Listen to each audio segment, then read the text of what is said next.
বলেন। প্রথমে আমার যেই বাতিদাটা মারা গেছে তাকে তো আমি ফেরত দিতে পারবো না।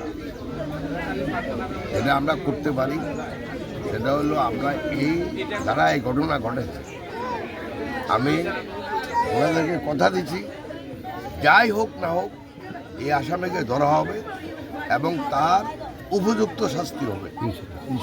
এটাতে কোনো রকমের কোনো মানে অন্য চিন্তা করার কোনো স্কোপ না।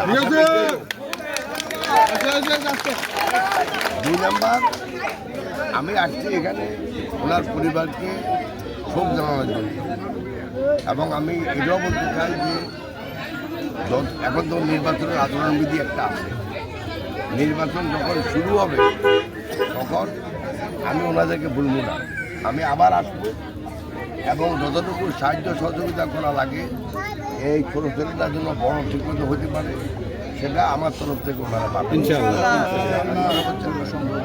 আর আপনাদের শুধু এটা ওনাদের ব্যাপার না, পুরা দাগনভূঞা সোনাগাজী এলাকাতে আমি বলতে পারি যে কোনো হিন্দু মুসলমান কোনো ভেদাভেদ হবে না।